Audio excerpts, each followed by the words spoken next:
Halo semuanya, jadi di video kali ini kita akan membahas bagaimana pergerakan daripada Bitcoin dengan chart BTC USDT dari Binance di TradingView. Di sini kita membandingkan antara dua chart dan saat ini kita menganalisa menggunakan yang namanya technical analysis by history. Jadi kita melihat bagaimana history dari Bitcoin ini sebelumnya. Karena biasanya dalam pergerakan sebuah chart, sebuah technical analisa, itu mengikuti yang namanya history. Kebanyakan dari mereka pasti akan yang namanya mengulang sejarah bagaimana harga itu bergerak di dalam marketnya.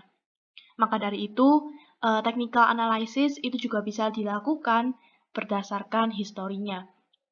Di chart yang atas, kalau kalian bisa lihat, ini adalah chart dari BTC USDT Bitcoin pada saat ini.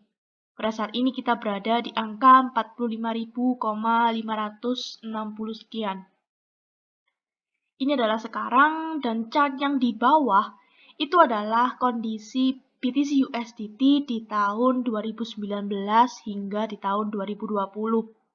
Jadi ketika yang di chart atas ini kalian geser ke samping hingga tahun 2019 sampai 2020, kalian bisa menemukan chart seperti yang saya gambar, yang saya buka di bawah ini. Nah, sebenarnya chart ini memiliki yang namanya sebuah kesamaan atau kemiripan dengan chart Bitcoin saat ini. Kemiripan atau persamaannya di mana? Yaitu dari pergerakan harganya. Kalau kita lihat dari chart yang di bawah, yang artinya kurang lebih ya, di sekitar bulan Mei tahun 2019, kita melihat bahwa harga Bitcoin ini mengalami kenaikan. Kurang lebih dari angka 5.100 hingga mencapai kurang lebih ke 13.200. Nah, untuk chart yang sekarang yang artinya yaitu di bulan Januari di 2021, Bitcoin juga mengalami hal yang serupa. Ini dia mengalami kenaikan juga. Dan kalau misalnya kita telusuri telaah lebih dalam, itu dia juga memiliki sebuah kemiripan pola yang sama. Di tahun 2019, kita bisa melihat bahwa di sini ada sebuah pola, yaitu setelah dia kenaikan, dia melakukan yang namanya korektif atau koreksi, dan dia melanjutkan kenaikannya kembali. BTC bagaimana? Di tahun 2021, dia juga sama. Saat dia mengalami kenaikan, itu dia juga membentuk yang namanya korektif atau area koreksi di sini. Kemudian dia langsung melanjutkan kenaikan ke atas. Ini adalah sebuah gambaran yang hampir sama dengan keadaan di tahun 2019. Kemudian setelah mencapai kenaikan, Bitcoin ini mengalami yang namanya sideways dalam beberapa waktu. Ini di bulan Februari 2021 hingga bulan Mei. Itu Bitcoin mengalami yang namanya sideways. Mengapa disebut sebagai sideways? Karena BTC ini bermain di area ini, yang artinya adalah area kurang lebih ke angka 62.000 dan juga area kurang lebih ke 45.000, 50.000 dalam time frame yang besar, yaitu time frame daily. Kalau misalnya kalian breakdown ke dalam time frame yang kecil, itu pasti dia tidak sideways sepenuhnya seperti yang kita lihat di dalam time frame daily. Dalam time frame lebih kecil, pasti kita bisa melihat tren-tren kecilnya, tren bullish kecil, tren koreksi kecil. Tetapi kita membahas melalui time frame daily, melihat secara keseluruhannya. Sama dengan tahun 2019, ketika dia naik, dia juga mengalami yang namanya sideways. Sideways-nya adalah di kisaran area 12.000 hingga 13.000 dan juga di area kurang lebih di 9.000. Nah, sebenarnya secara chart, secara pergerakan dari harga, price action, mungkin kalian melihat bahwa pergerakan ini berbeda. Iya, memang berbeda karena setiap waktu itu pasti Bitcoin membentuk yang namanya sebuah pattern yang baru. Kalau di tahun 2021 kita bisa melihat ada pattern head and shoulders, ada pattern rising wedge.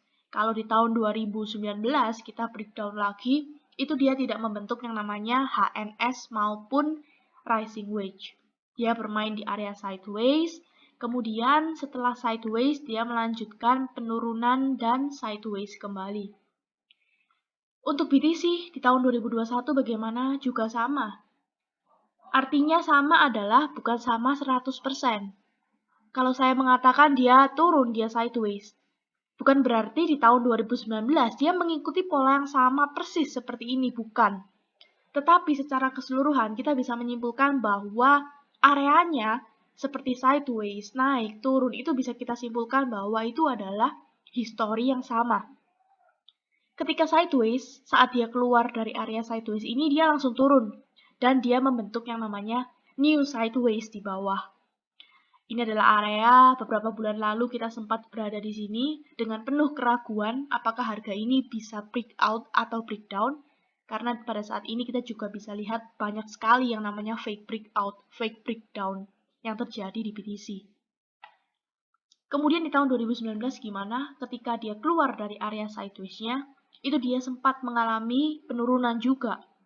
Walaupun kurang lebih di tanggal 26 Oktober ini dia mengalami sedikit pump, tetapi kalau kita lihat secara keseluruhan, BTC ini tetap termasuk ke dalam yang namanya sideways. Nah, sideways-nya kurang lebih adalah di area ini. Jadi selama kurang lebih September sampai Januari 2020, itu Bitcoin hanya bermain di area 6.500 hingga kurang lebih ke angka 8.700 hingga 9.000. Nah, area yang mengalami pump di sini, ini adalah yang namanya fake breakout. Tetapi ujung-ujungnya bagaimana? Secara tren besarnya bagaimana? Dia tetap yang namanya kembali ke area sideways di dalam kotak ungu ini. Dia pump fake breakout, tapi dia kembali lagi ke area sideways-nya. Itu terjadi sama seperti Bitcoin di tahun 2021. Dia mengalami sideways yang berkepanjangan, sebelum akhirnya dia bisa out, keluar daripada sideways-nya dan melanjutkan kenaikan. Nah, kita juga melihat pada saat Bitcoin ini memasuki 2020, itu dia sudah mengalami yang namanya keluar dari area sideways. Nah, keluarnya itu mulai dari mana? Adanya tanda-tanda penguatan daripada kenaikan tren itu dari mana? Itu adalah dari sini, ketika harga ini berada di titik ini. Itu Bitcoin sudah mulai mengalami penguatan, sampai one day dia bisa benar-benar keluar dari area sideways-nya, retest, kemudian melanjutkan kenaikan. Nah, kalau kita retrace kembali lagi kepada Bitcoin USDT di tahun 2021 bulan lalu, kita bisa melihat bahwa tanda-tanda penguatan daripada Bitcoin ini dimulai dari ketika harga Bitcoin ini di sini. Dia turun tapi sudah menunjukkan adanya tanda-tanda penguatan. Sama seperti Bitcoin pada tahun 2020. Dia menunjukkan tanda-tanda penguatan pada saat dia turun mencapai level 6.800. Sampai one day dia bisa keluar dari area sideways-nya. Di sini juga sama, kejadian bulan lalu 2021. Dia tanda-tanda penguatan ketika Bitcoin ini menyentuh ke angka 29.200. Dan dia one day naik, retest, dan sampai dia benar-benar bisa keluar dari area sideways-nya dan melanjutkan kenaikannya hingga saat ini. Kalau misalnya kita gambar menggunakan arrow atau panah, itu secara garis besarnya dia sudah mengalami yang namanya kenaikan uptrend, itu mulai dari sini. Kalau kita gambar lagi di bawah, di tahun 2020, itu dia mengalami yang namanya uptrend-nya, yaitu mulai dari sini. Nah, dia mengalami kenaikan seperti ini. Ini adalah sebuah pattern yang sama atau hampir serupa dengan sejarahnya lagi. Maka dari itu kita sangat ingatkan bahwa biasanya BTC USDT ini bagaimanapun kita menganalisa menggunakan teknikal, kita juga bisa harus menganalisa menggunakan technical by history. Karena sejarah itu biasanya repeat itself, mengulang sendiri.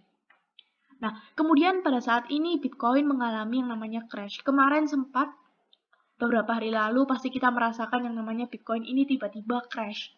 Dan ini juga udah dibahas di video kemarin.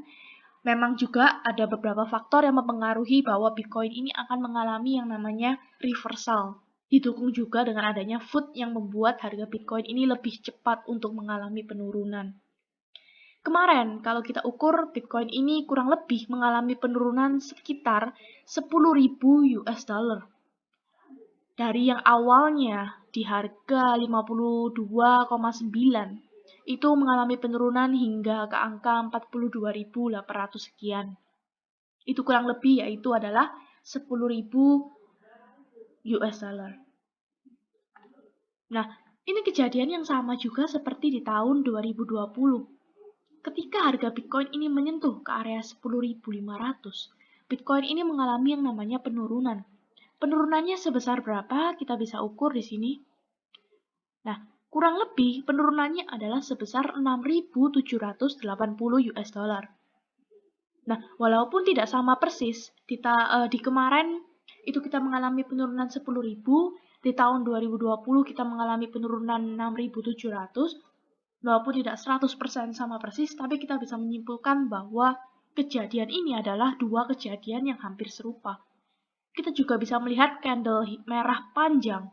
Di 2020 juga apa? Candle merah panjang yang berlangsung secara drastis dalam hanya beberapa waktu juga.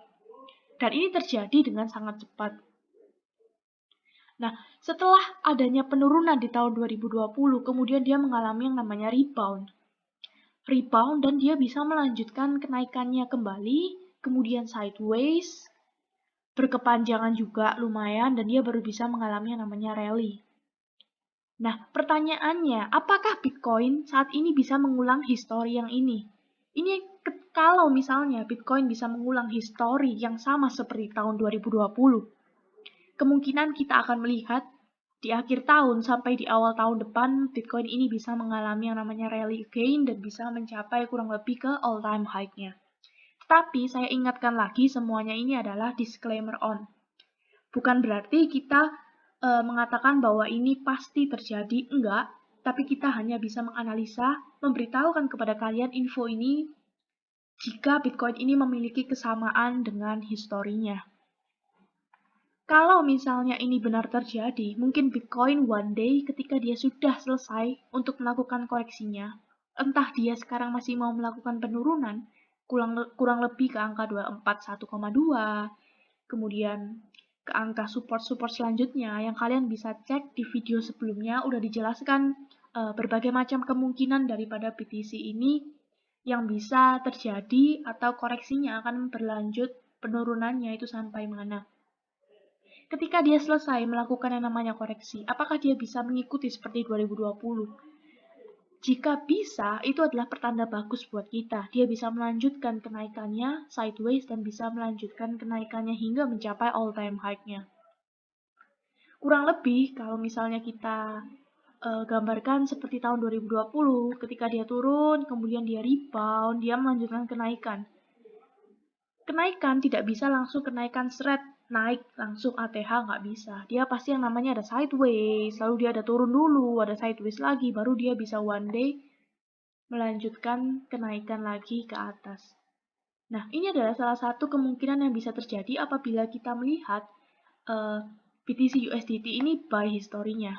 Kalau saya zoom out di sini dan saya zoom out juga yang di bawah, tuh, kalian bisa melihat adanya kesamaan pola yang bisa dikatakan sebagai 80% kesamaan. Kalian bisa melihat secara uptrend-nya, sideways-nya, turunnya, sideways-nya, dan dia naiknya, kebantingnya pun juga sama. Nah, ini adalah salah satu yang bisa kita jelaskan kepada kalian bagaimana Bitcoin ini memiliki roadmap selanjutnya. Nah, jadi sekian dulu video kita kali ini. Semoga video ini bisa bermanfaat bagi kalian semua dan bisa membuka pandangan kalian semua. Tetapi diingatkan sekali lagi bahwa ini adalah disclaimer on. Bukan berarti analisa ini adalah 100% benar, tapi ini bisa menjadi pandangan kalian agar kalian bisa mengetahui paling enggak BTC USDT ini bisa bergerak untuk long term, untuk kedepannya itu bagaimana secara historinya. Jadi semoga ini bermanfaat buat kalian. Dan jangan lupa kalian juga bisa latih terus kemampuan analisa teknikal kalian, karena analisa teknikal ini bukan cuma melalui analisa teknikal kalian gambar pattern dan sebagainya, tetapi kalian juga bisa menganalisanya menggunakan technical by history.